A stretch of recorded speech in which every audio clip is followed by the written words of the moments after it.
Hello friends, welcome to Moon engineering institute YouTube channel. चलो, last time हमने total 3 videos देखे थे physics के, जो चैप्टर अभी शुरू किया है, units and measurement. And totally अभी तक dimensional formula, principle of homogeneity and dimensional analysis, application of dimensional analysis.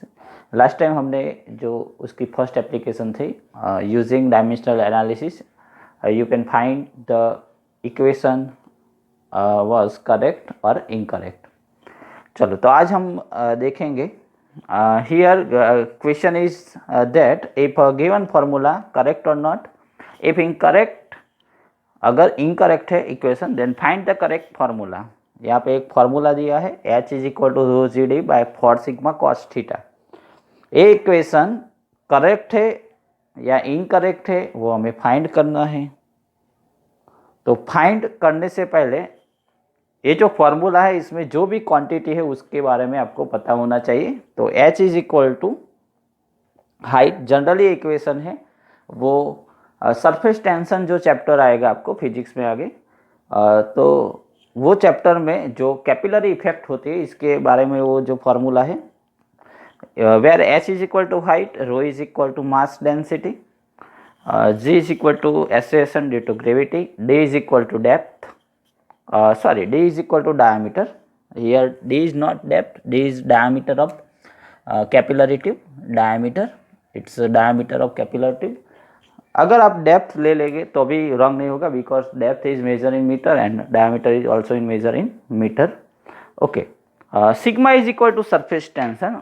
अगर ये इक्वेशन करेक्ट है कि करेक्ट नहीं है, इसके पहले ये टोटल 5 क्वांटिटी का डायमेंशनल फार्मूला आपको पता होना चाहिए। चलो, डायमेंशनल एनालिसिस की फर्स्ट एप्लीकेशन क्या थी? अगर फार्मूला की राइट हैंड साइड के dimensional formula and left hand side dimensional formula same है तो ये इक्वेशन करेक्ट है। अगर सेम नहीं है तो इनकरेक्ट है, तो इसको करेक्ट करना पड़ेगा। क्लियर? ओके, चलो। Here h left hand side dimension is equal to dimension of h,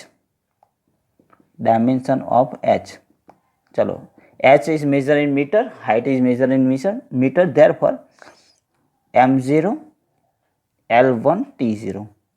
चलो, लेफ्ट हैंड साइड का डायमेंशन मैंने लिख दिया, m0 l1 t0। क्लियर? चलो, अब right hand side dimension is equal to dimension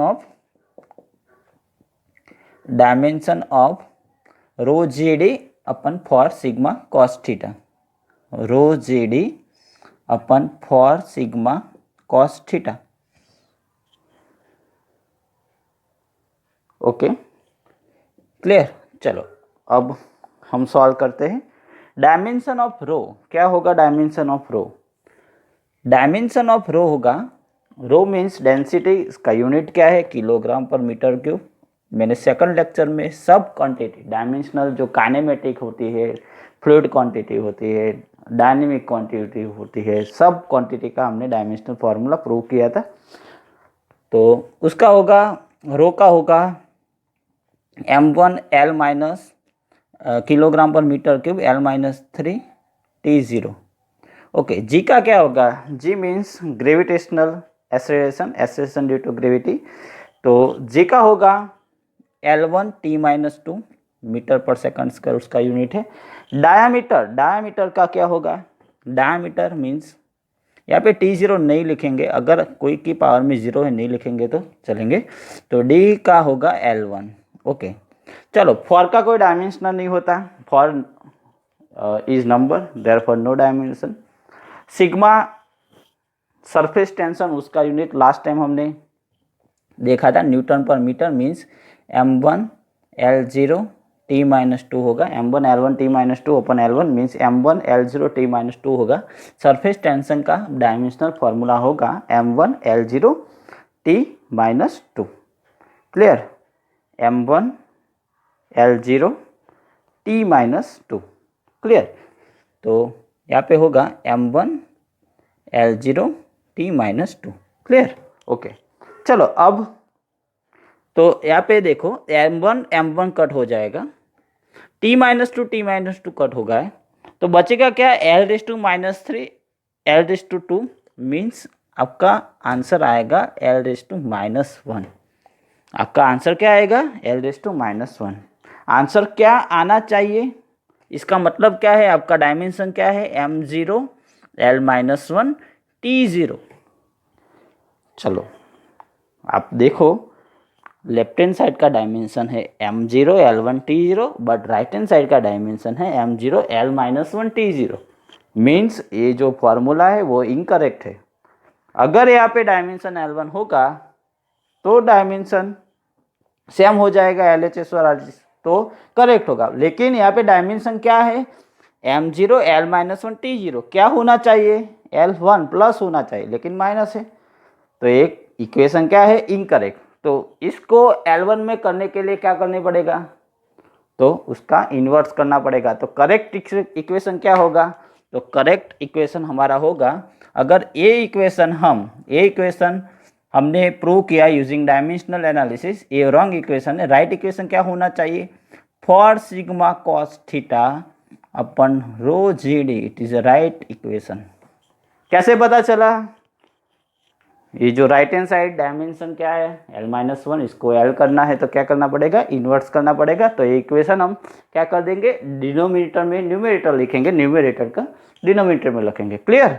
okay, तो ऐसे हम using first application, dimensional analysis की जो फर्स्ट एप्लीकेशन है, इसके एप्लीकेशन से ये सब कोई फार्मूला है वो करेक्ट है इनकरेक्ट है वो फाइंड कर सकते हैं। क्लियर? ओके, चलो हमने डायमेंशनल एनालिसिस के फर्स्ट एप्लीकेशन के बारे में डिटेल्स में एग्जांपल किए। फर्स्ट एप्लीकेशन क्या थी? अगर आपको राइट हैंड साइड और लेफ्ट हैंड साइड का डायमेंशनल फार्मूला पता है तो आप एक फाइंड कर सकते हो कि ये इक्वेशन गलत है या सही है। चलो अब application of dimensional analysis, second application क्या है डायमेंशनल एनालिसिस की? मान लो कि आपको क्वांटिटी का जो भी डिपेंड होती है, क्वांटिटी जिस क्वांटिटी पे डिपेंड होती है, कोई फार्मूला पता नहीं है। अगर आपको ये बता दे कि मान लो कि एक क्वांटिटी दूसरी 2 3 4 5 क्वांटिटी पे डिपेंड है, तो इसका फार्मूला क्या होगा?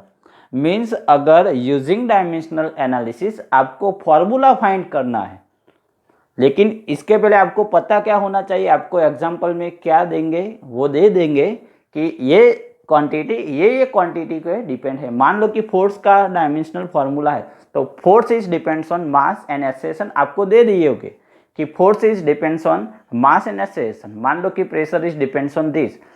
अगर कोई क्वांटिटी पे डिपेंड है, ये आपको दे दिया होगा, तो आपको डायमेंशनल फार्मूला से, यूजिंग डायमेंशनल फार्मूला आप उसका इक्वेशन या इसका फार्मूला फाइंड कर सकते हो। तो ये इसकी सेकंड एप्लीकेशन है, find the formula by knowing the factor on which a given quantity depend. Clear? कैसे? जो हम एग्जांपल देखेंगे, बहुत एग्जांपल है हमारे पास। तो फर्स्ट एग्जांपल हम देखते हैं। मान लो कि आपको पूछे कि pressure P is depend on depends on gravity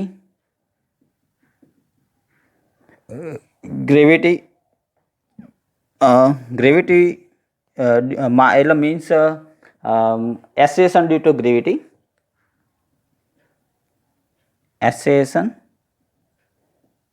gravity, second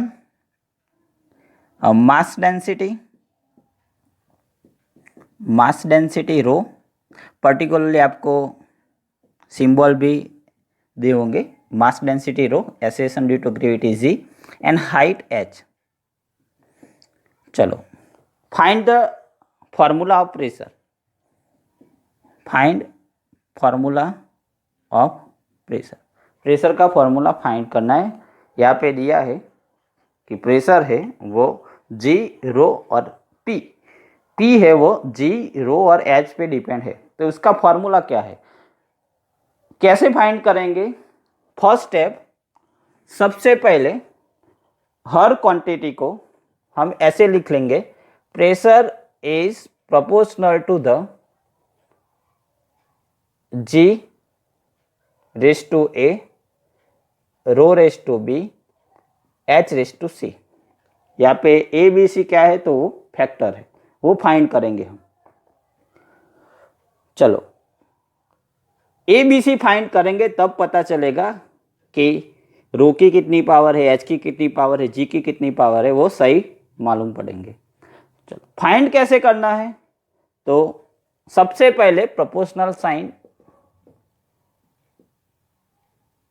के बदले हम कोई आर्बिट्ररी कांस्टेंट लिख देंगे के, जिसकी कोई वैल्यू होगी। चलो अब क्या करना है, तो right hand side and left hand side जो एम, एल और टी की पावर है वो कंपेयर करनी है डायमेंशनल फार्मूला लिख के। चलो तो प्रेशर का डायमेंशनल फार्मूला क्या है, तो प्रेशर का डायमेंशनल फार्मूला के लिए उसका यूनिट है newton per metre square, means m1 L1 T - 2 upon L2। तो प्रेशर का डायमेंशनल फार्मूला होगा m1 L - 1 T - 2। ये हमारा प्रेशर का डायमेंशनल फार्मूला है। आपको फाइंड क्या करना है, factor a b c find करना है। अगर ए बी सी फाइंड हो जाए तो ये जो इक्वेशन है, इक्वेशन 1 दे देंगे, इक्वेशन 1 में पुट करेंगे, उसका फॉर्मूला पर्टिकुलरली आ जाएगा। और के की वैल्यू क्या लेनी है, अगर आपको क्वेश्चन में दिए कि के की वैल्यू ये लेनी है तो ले लेना, अगर नहीं दिए तो के इज इक्वल टू 1 ले लेना। क्लियर? ओके। चलो gravity, acceleration due to gravity L1 T - 2 a power.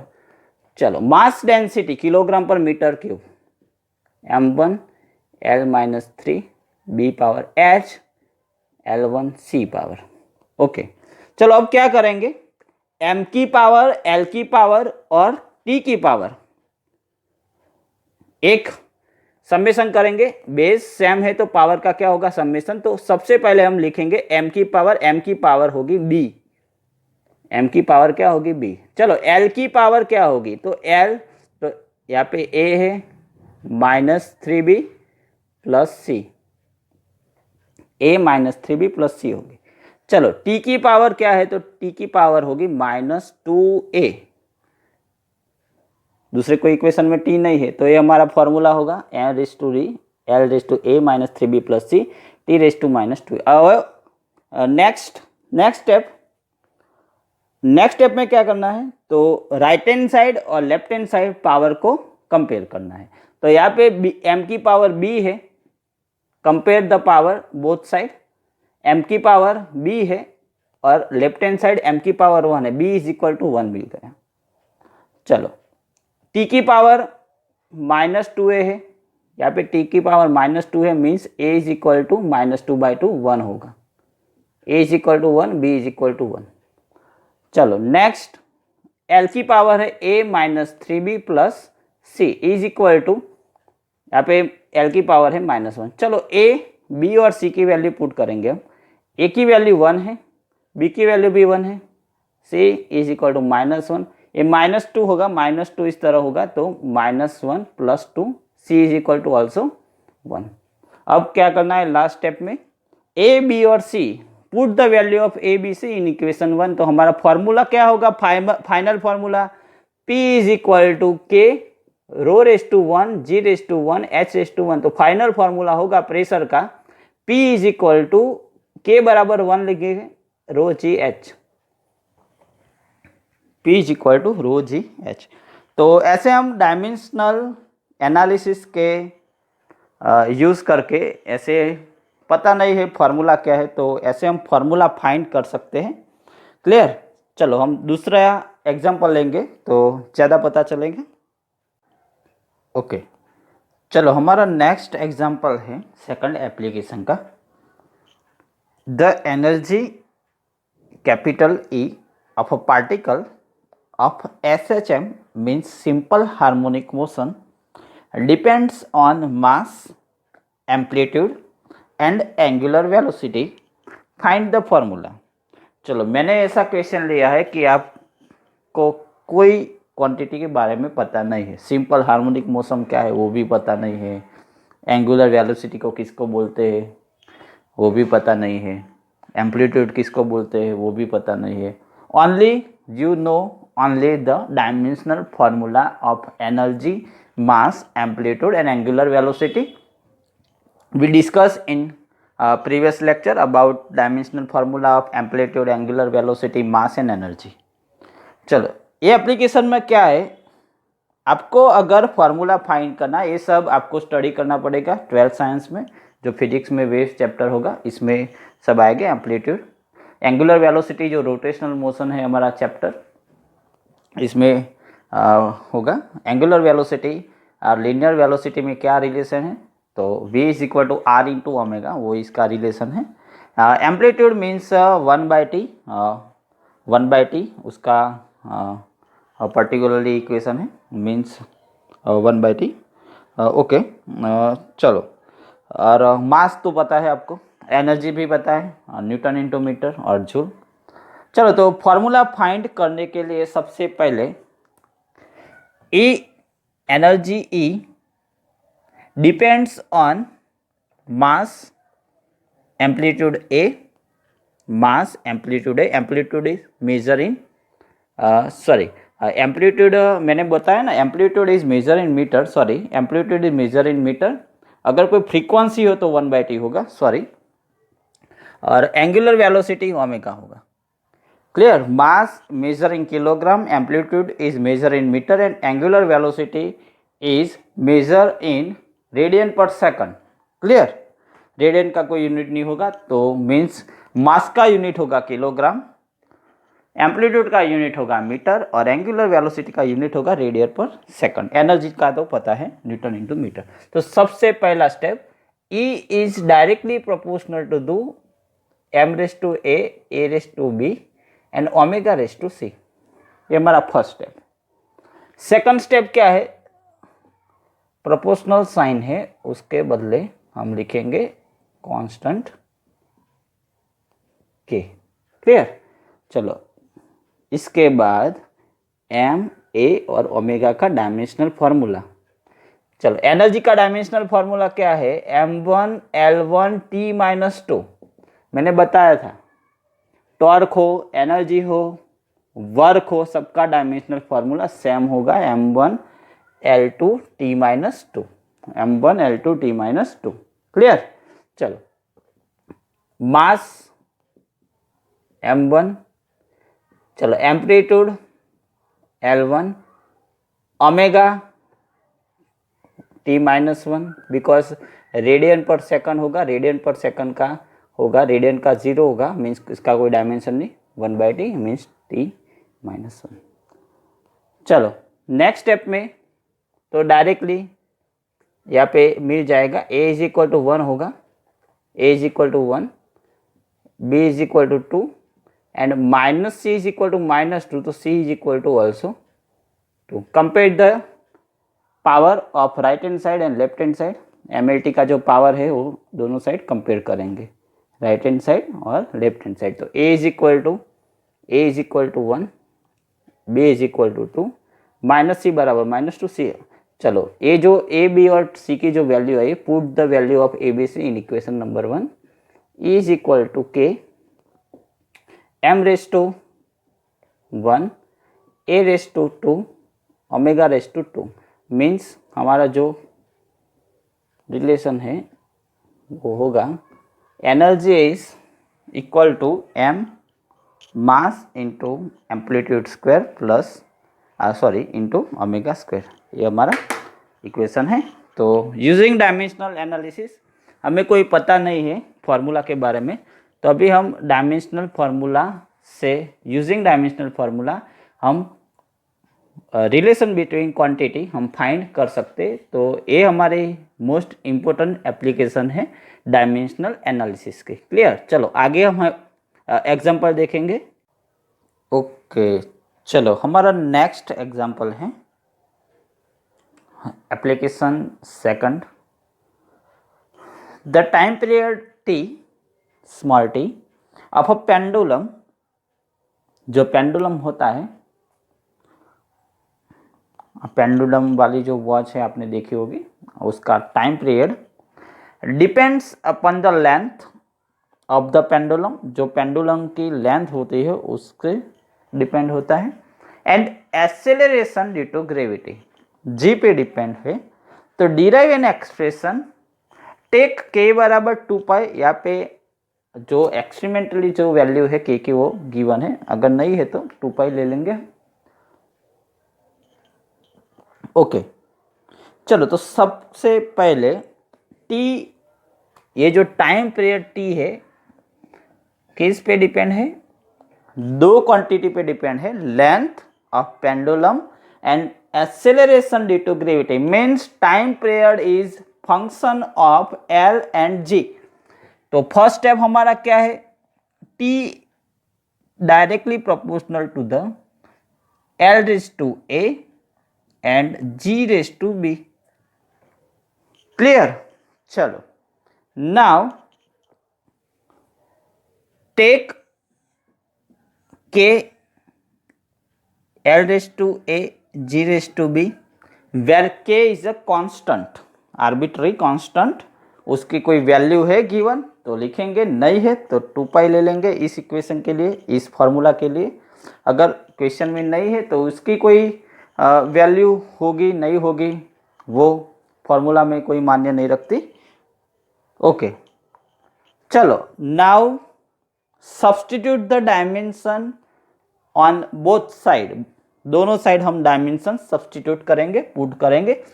चलो, टी मीन्स टाइम, टाइम का डायमेंशन क्या होगा, m0 l0 t1।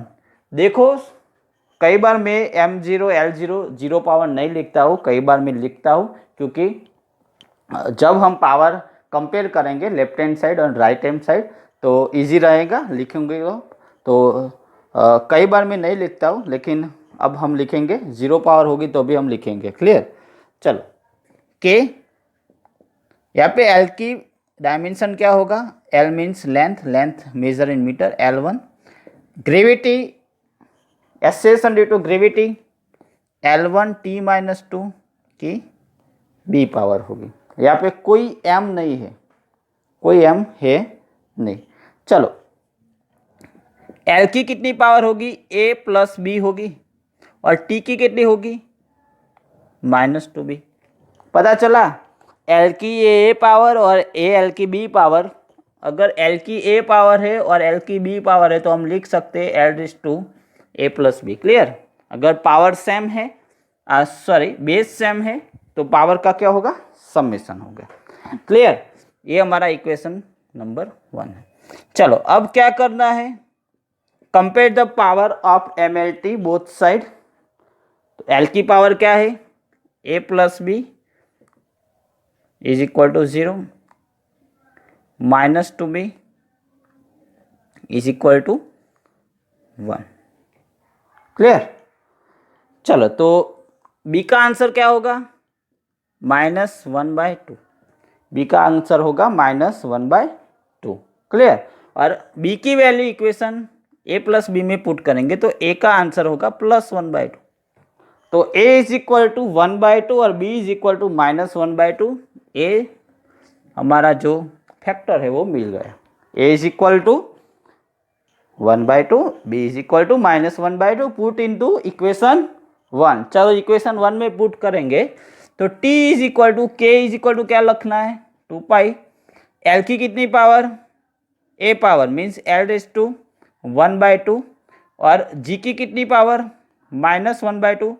तो हम लिख सकते हैं t is equal to 2π√L/g। g -1/2 power है, इसलिए वो डिनोमिनेटर में लिखेंगे, और L की 1/2 प्लस पावर है, इसलिए उसको न्यूमरेटर में लिखेंगे। तो हमारा फाइनल आंसर होगा, मीन्स फाइनल फार्मूला जो टाइम पीरियड है पेंडुलम का, वो 2π√L/g होगा। क्लियर?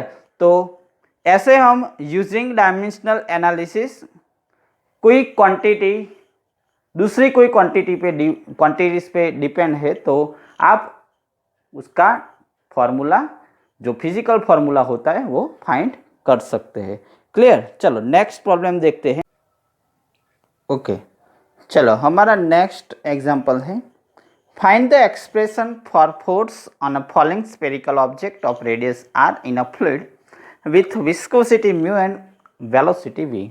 अगर आप कोई स्फेरिकल ऑब्जेक्ट को कोई फ्लूइड के अंदर फॉल करते हो, falling, then it is depends on radius of object, viscosity of fluid and velocity, it's called terminal velocity। आगे आपको स्टडी करना पड़ेगा। विस्कोसिटी जो मैंने सेकंड लेक्चर में डिटेल्स में viscosity, dynamic viscosity, kinematic viscosity, सब विस्कोसिटी के बारे में पता होना चाहिए आपको। मैंने सेकंड लेक्चर में सब कवर किया था। और रेडियस आर, तो जब आप कोई ऑब्जेक्ट को फ्लूइड में फॉल करते हो तो नीचे से मीन्स बाउंसी फोर्स एक्टिंग होता है, तो उसकी स्पीड क्या होती है? स्लो स्लो स्लो इसकी स्पीड डिक्रीज होगी। जब टॉप पे उसकी स्पीड होगी, इसके कंपेयर में बॉटम में उसकी स्पीड लो होगी। क्लियर। चलो इसमें हमें नहीं पढ़ना है अभी क्या करना है, just find the expression of force. Force is depends on radius of object, viscosity of fluid and velocity। तो फर्स्ट स्टेप हमारा क्या है, फोर्स को हम F लिखेंगे। F is directly proportional to the R raised to A viscosity, जो dynamic viscosity जिसको हम म्यू बोलते हैं, mu raised to B and velocity raised to C. चलो सबसे पहले क्या करेंगे, तो आर्बिट्ररी कांस्टेंट के लिखेंगे, R raised to A, mu raised to B and velocity raised to C. चलो अब डायमेंशनल फॉर्मूला, जो भी डायमेंशन है वो पुट करेंगे। m1 L1 T-2 फोर्स का है। चलो रेडियस क्या क्या होगा, L1 रेस्ट टू ए। चलो अगर आपको डायनेमिक विस्कोसिटी को पता नहीं है तो आप लेक्चर 2 जो हमारा सेकंड वीडियो है वो देख लेंगे। अगर नहीं पता है तो विस्कोसिटी का यूनिट है न्यूटन इंटू सेकंड पर मीटर स्क्वायर। यहाँ पे हम प्रूव कर देंगे। m1 L1 T-2 न्यूटन का होगा, second means T1 and metre square means L2। तो क्या होगा, m1 L-1 T-1। तो विस्कोसिटी का होगा m1 L-1 T-1, ये याद रख देंगे। m1 L-1 T-1, m1 L-1 T-1 dimensional formula of dynamic viscosity. चलो वेलोसिटी का क्या है, L1 T-1 rest to C. चलो इसके बाद जो m की पावर है, l की पावर है और t की पावर है, वो पावर का बेस सेम होगा, उसका हम समेशन करेंगे। m की b होगी, चलो l की a minus b plus c, a minus b plus c. Okay चलो t की minus b minus c. Clear. Okay चलो अब कंपेयर करेंगे तो टोटली 3 इक्वेशन मिलेंगे। चलो b इज इक्वल टू 1 मिल गया, a minus b plus c, L की पावर कंपेयर करेंगे लेफ्ट हैंड साइड और राइट हैंड साइड तो 1 मिलेगा, और t की minus b minus c is equal to -2। चलो ये b की वैल्यू 1 है, b की वैल्यू इसमें पुट करेंगे तो -1 minus c is equal to -2। चलो -2 इक्वल लेफ्ट हैंड साइड ले लो, minus c right hand side ले लो, तो c इज इक्वल टू मिलेगा 1, c इज इक्वल टू मिलेंगे 1। चलो c और b इसमें पुट करेंगे तो -1 प्लस 1, तो a is equal to also 1, means a b और c की वैल्यू मिलेंगी 1 1 1। तो हमारा आंसर क्या होगा, f is equal to k mu raise to 1 r raise to 1 और v raise to 1, mu r v अथवा r म्यू v, आप कोई भी लिख सकते हो। तो ये जो फॉर्मूला है, फोर्स इज इक्वल टू के mu r we. Clear.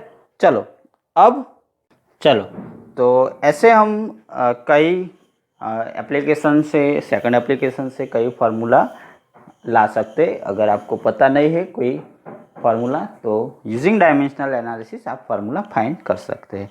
Clear. चलो तो नेक्स्ट वीडियो में क्या होगा, तो नेक्स्ट वीडियो में हम अब IIT JEE और जो नीट का जो क्वेश्चन है, जो क्वेश्चन पूछते हैं डायमेंशनल एनालिसिस टॉपिक से, वो हम सॉल्व करेंगे। क्लियर? ओके।